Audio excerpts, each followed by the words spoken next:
नमस्कार. RMW presents cure for sure या कार्यक्रमामध्ये मी स्नेहल शिंदे आपणा सर्वांचं अगदी मनपूर्वक स्वागत करते. म्हणजे एकदा सहज एक प्रश्न विचारला की जन्म आणि मृत्यू याच्यामध्ये अंतर नेमकं किती? माझ्या मनात एकच उत्तर आलं, ते म्हणजे एका श्वासाचं. आणि हा श्वास घेतला जातो तो म्हणजे फुफ्फुसातून. नुकताच 1 ऑगस्टला जागतिक लंग्स कॅन्सर डे हा साजरा करण्यात आला आणि त्याच अनुषंगाने आजचा हा कार्यक्रम आपण घेतो आहे. आणि या कार्यक्रमावर माहिती देण्याकरता, आपल्या प्रश्नांना उत्तर देण्याकरता आपल्या सोबत आहेत तब्बल 42 वर्षांचा अनुभव पाठीशी असलेले माननीय श्री डॉक्टर अशोक अरबट. नमस्कार. नमस्कार. सरांबद्दल विशेष सांगायचं म्हणजे क्रीम्स हॉस्पिटलचे चेअरमन आणि मॅनेजिंग डायरेक्टर सर आहेत. यासोबतच विदर्भ हॉस्पिटल असोसिएशनचे ते अध्यक्ष देखील आहेत. मागच्या 42 वर्षांचा अनुभव त्यांच्या पाठीशी आहे. बऱ्याच पुरस्कारांनी ते पुरस्कृत आहेत आणि ज्येष्ठ श्वसन रोग तज्ज्ञ म्हणून ते परिचित आहे. चला तर विषयाला सुरुवात करूया. सर, नुकताच आपण जागतिक लंग्स कॅन्सर डे आपण साजरा केला. त्या अनुषंगाने खरं तर बऱ्याचदा असं एक अनुमान लावलं जातं की हा आजार धूम्रपानाने होतो, स्मोकिंगमुळे होतो. पण या व्यतिरिक्त बरेच पेशंट आपल्याला असे बघायला मिळतात की ज्यांनी आयुष्यात कधी धूम्रपान केलेलं नसतं पण तरी देखील त्यांना फुफ्फुसाचा कॅन्सर होतो. तर अनेक लोकांना हा असा प्रश्न असतो की आम्ही कधी स्मोकिंग केलेलं नाहीये तरी आम्हाला का बरं हा त्रास आहे? कुठली कारण आहेत? तर त्या व्यतिरिक्त अनेक कारण अशी आहेत की एक तर प्रदूषण एक मोठं कारण आहे. खरंय. विशेषतः स्त्रियांमध्ये स्मोकिंग फार कमी होतं, परंतु स्त्रियांमध्ये आता कॅन्सरचं प्रमाण बरंच वाढलेलं आहे. आपल्याकडेच नाही, जगात पण वाढलेलं आहे. तर त्याचं प्रमुख कारण आहे घरात असणारा धूर, ज्याच्यामुळं आपण कधी लक्ष देत नाही. त्यामुळे वातावरणातील प्रदूषण, प्रदूषणामध्ये अनेक प्रकार असतात. गॅसेस असतात, कार्बन डायऑक्साईड असतो, कार्बन पार्टिकल्स असतात. आणि आपण बघितलं आहे की सध्या आपल्याकडे जसं इंडस्ट्रीज वाढलेल्या आहे, त्यानंतर मोटर व्हेकल्स वाढलेल्या आहे, रस्त्यावरच्या जाणाऱ्या येणाऱ्या गाड्या अनेक वाढलेल्या आहे आणि रस्त्याचे कामं सुरू आहे, सिमेंटचे रोड आहेत किंवा अनेक प्रकारचे आपण बघतो आहे की घरं बांधणे, तोडणं वगैरे सुरू आहे. तर हा जो धूर निघतो त्याच्यातनं हा कॅन्सर होण्याचा धोका भरपूर जास्त आहे. त्यासोबत ज्या इंडस्ट्रीज आहेत, समजा टीन इंडस्ट्री, ॲस्बेस्टॉस इंडस्ट्रीज आहे, कोल इंडस्ट्रीज आहे, या इंडस्ट्रीजमध्ये जे प्रदूषण निघतं त्याच्यामध्ये जे केमिकल्स निघतात त्या केमिकल्सचा पण प्रादुर्भाव होऊन लंग कॅन्सर होतो. अच्छा. बरं, बरेचदा सर असं होतं की कॅन्सर लक्षात नाही येत. फुफ्फुसांचा कॅन्सर झाला तरी ते बऱ्याचदा त्या पेशंटला उशिरा लक्षात येतं. अशी तुम्ही लक्षणं सांगू शकाल की जेणेकरून आमच्या प्रेक्षकांना कळेल की बाबा हे झालं तर आपण? सगळ्यात महत्वाचं असं आहे की फुफ्फुसाची जी क्रियाशक्ती असते ती भरपूर जास्त असते, म्हणजे 100% असते. पण दररोजच्या जीवनात माणसाला ती 50% असली तरी चालतं. म्हणजे काय होतं ना की जिथपर्यंत आपण तिचा क्रियाशक्तीचा पूर्ण उपयोग करत नाही तिथपर्यंत आपल्याला माहिती होत नाही की आपल्याला दम लागतो की नाही लागत. तर साधारणतः सुरुवात जेव्हा होते कुठल्याही गोष्टीची, कॅन्सर हा उतार वयातला आजार आहे. जे लोक जास्त स्मोकिंग करतात त्यांना होणारा, किंवा प्रदूषणामध्ये राहणारे लोक, किंवा घरात चुलीवर स्वयंपाक करतात त्याला एक्सपोज होणारे लोक, किंवा इंडस्ट्रीज मधले लोक, तर या लोकांना जर खोकला होत असेल आणि तो खोकला बराच काळ राहत असेल, औषधाने कमी होत नसेल, किंवा एक्सरे मध्ये एखादं असं शॅडो दिसत असेल, कुठे टिपका आलेला असेल, एक्सरे मध्ये आलेला असेल, परंतु तो टीबी नसेल किंवा निमोनिया नसेल, तो कॅन्सर असू शकतो. अनेकदा आपला एक्सरे किंवा सिटी स्कॅन मध्ये पण काही राहत नाही. तर एक्सरेच्या म्हणजे कॅन्सर व्हायच्या आधी तिथल्या ज्या ग्लँड्स असतात त्याला मिडियास्टिनल ग्लँड्स म्हणतात. तर ह्या सुरुवातीच्या संरक्षक म्हणून असतात. जेव्हा केव्हा शरीरात इन्फेक्शन होतं तर या ग्लँड्स वाढतात, त्याला मिडियास्टिनल ग्लँड म्हणतात. तर ह्या ग्लँड्स वाढतात आणि तेव्हा त्या सिटी स्कॅनवर दिसतात. तर त्यावेळेला जर आपण काही केलं तर हा सुरुवातीच्या याला डायग्नोज होऊ शकतो. पण साधारण लोकांमध्ये खोकला बराच काळ येणे, तो कमी न होणे, दम लागणे, छातीत दुखणे, कधी कधी छातीत दुखल्यानंतर छातीत पाणी होणे, थुंकी येणे आणि थुंकीत रक्त येणे, बऱ्याच काळ खोकला येणे आणि वजन काही कारणामुळे कमी होणे, ज्याबद्दल लोकांना असं वाटतं की वजन का कमी झालं, मी काही स्वतःहून नाही केलेलं. तर या अशा प्रकारे हा आजार वाढतो. परंतु सुरुवातीचे जे लक्षणं असतात ते फार कमी असतात. त्यासाठी तुम्हाला दरवर्षी साधारणतः एक्सरे काढणे किंवा डॉक्टरांकडे जाऊन एका विशिष्ट, आपण समजू की 40 वर्षानंतर किंवा 35 वर्षानंतर आपण हेल्थ चेकअप करायला पाहिजे. आणि हेल्थ चेकअप करून कुठे ॲबनॉर्मॅलिटी आहे का, कुठे एक्सरे मध्ये काही बदल झालेला आहे का, कुठे मिडियास्टिनल ग्लँड वाढलाय का, हे जर आपल्याला आधी लक्षात आलं तर तो काळ असा असेल की जेव्हा त्याचा उपचार 100% होऊ शकतो. त्याला अर्ली डायग्नोसिस म्हणतात. अच्छा. सर, खरं तर हा आजार असा आहे की हा कुणालाच होऊ नये. हो. पण जर का हा झाला तर मग त्यावेळेला आपण खबरदारी काय घेतली पाहिजे? सुरुवातीला खबरदारी म्हणजे आपण जे म्हणतो आपल्या शरीराकडे आपलं लक्ष पाहिजे. आपल्या शरीरात काय बदल होत आहे ते आपल्याला तात्काळ लक्षात आलं पाहिजे. वजन एक आहे, वजन कमी होणे, कारण नसताना वजन कमी होणे, कारण नसताना खूप दिवस खोकला असणे.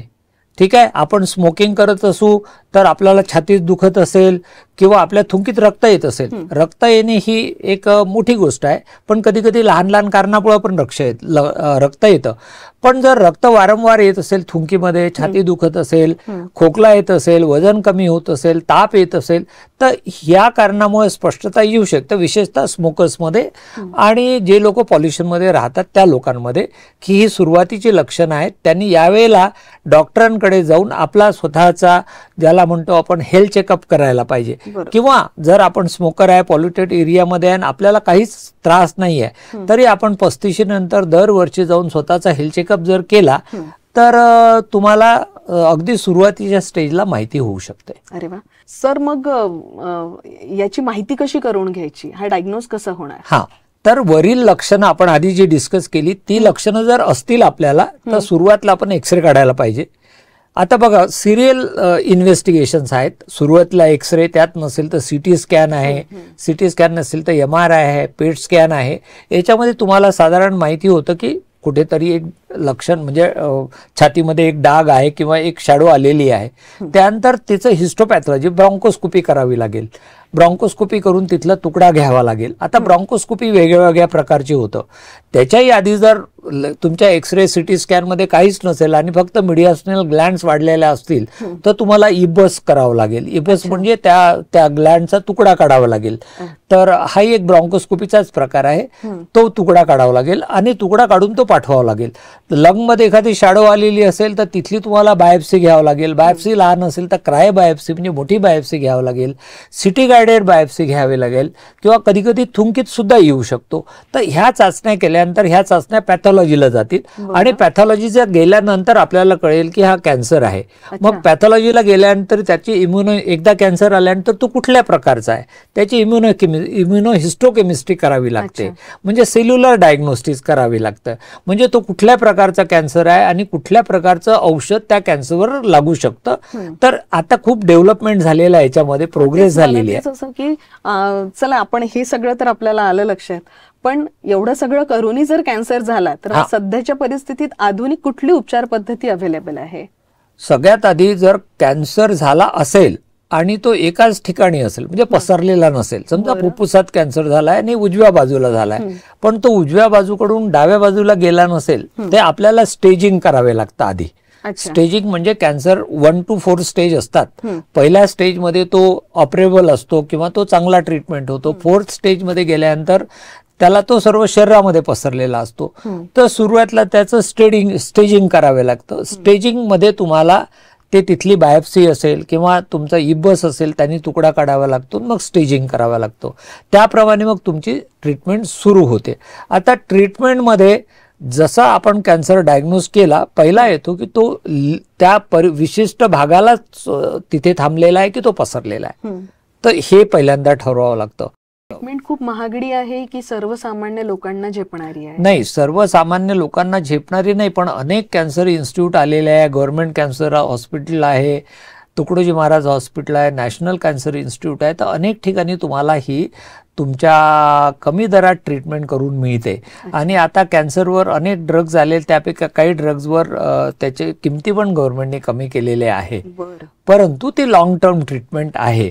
सुरुवातीला डायग्नोज झाल्यानंतर जर सर्जरी करू शकले तर फारच चांगलं. सर्जरी नसेल करू शकत किंवा सर्जरी झाल्यानंतर किमोथेरपी देतात आणि त्याला त्या भागाला रिस्ट्रिक्ट करतात, किंवा सर्जरी होऊ शकत नसेल तर मग किमोथेरपी करतात, म्हणजे औषधाचा त्याच्यावर अशी औषधं आहेत की ज्याच्यामुळे कॅन्सर सेल मारल्या जातील अशी औषधं. मग त्यानंतर पुढे जाऊन ऍडव्हान्स थेरपी आहे, त्याला टार्गेटेड थेरपी म्हणतात. बरं. म्हणजे ते औषध घेतल्यानंतर ते त्या विशिष्ट भागात जाऊन त्या कॅन्सर सेललाच मारेल.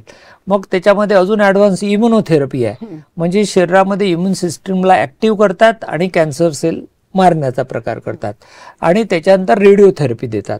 तर कधी कधी किमोथेरपी, त्यानंतर टार्गेटेड थेरपी, इम्युनोथेरपी आणि सर्जरी अशा सगळ्या प्रकार एकत्र पण करतात, कॉम्बिनेशन मध्ये पण करतात. पेशंटच्या आजाराला काय आवश्यक आहे त्याचा विचार करून त्याला उपचार पद्धती दिली.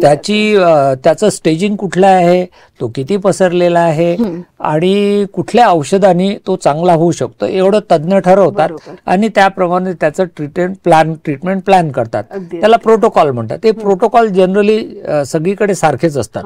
मुंबईला गेले काय, अमेरिकेला गेले काय, साधारणतः प्रोटोकॉल सारखेच असतात आणि त्याप्रमाणे तशी औषध दिल्या जाते. खरं सर, खरं तर हा विषय फार व्यापक आहे. आणि या आजार म्हटलं की, कॅन्सर म्हटलं की पहिले पोटामध्ये गोळा येतो. लोकांना सांगितलेल्या उपचार पद्धतीमुळे आपल्याला ते कळलं की नाही, आपण त्याला योग्य वेळी जर त्याचं निदान लागलं तर नक्कीच आपण त्यातनं वाचू शकतो. आता ह्याच्यामध्ये असं आहे की आपण प्रिव्हेंट पण करू शकतो काही गोष्टी. म्हणजे आपल्याला लक्षणं जर सुरुवातला याच्या आधी बिलकुल आपण स्मोकिंग थांबवायला पाहिजे, प्रदूषण अशा जागेत असू तर तिथे नको जायला, किंवा आपण ज्या अशा इंडस्ट्रीजमध्ये काम करतो जिथे खूप हेवी एक्सपोजर आहे पोल्युशनचं, तर तिथून आपण बाहेर पडू शकतो, किंवा आपली फॅमिली हिस्ट्री आहे ज्याच्यामध्ये कॅन्सर होतो तेव्हा आपण लवकरच जाऊन डॉक्टरांना दाखवू शकतो. तर अशा काही गोष्टी आहेत. स्वतःची इम्युनिटी वाढवू शकतो, स्वतःची प्रतिकारशक्ती वाढवू शकतो आणि कॅन्सर होण्याचा जो धोका आहे तो कमीत कमी करू शकतो आपण. अगदी अगदी. सर, तुम्ही अगदी कमी वेळामध्ये खूप छान माहिती दिली, त्याबद्दल आपलं खूप खूप धन्यवाद. आणि मंडळी, एक गोष्ट आपल्या लक्षात आली, निसर्गाची जर आपण काळजी घेतली तर तो आपली काळजी घेईल. प्रदूषणावर जर आपण कंट्रोल केला तर नक्कीच आपले श्वास हे स्वस्थ राहतील, जेणेकरून कॅन्सर या आजारापर्यंत आपण पोहोचूच नाही. दुसरं म्हणजे काही आपल्या सवयी, ते म्हणजे धूम्रपान, जी क्षणिक सुखाकरता आपण करतो, पण त्याचे जे पडसाद आहे ते आयुष्यभराकरता आपल्याला आणि आपल्या परिवाराला भोगावे लागतात. कुठेतरी या काही रिस्ट्रिक्शन्स जर आपण पाळल्या तर आपण देखील स्वस्थ आणि निरोगी आयुष्य जगू शकतो. आणि ते जगावं म्हणूनच आमचा क्युअर फॉर शुअर हा कार्यक्रम आहे. आजची माहिती नक्कीच तुम्हाला आवडली असेल. पुढील कार्यक्रमामध्ये नवीन विषय घेऊन तुमच्यासाठी आम्ही येऊच. तोपर्यंत मात्र नमस्कार.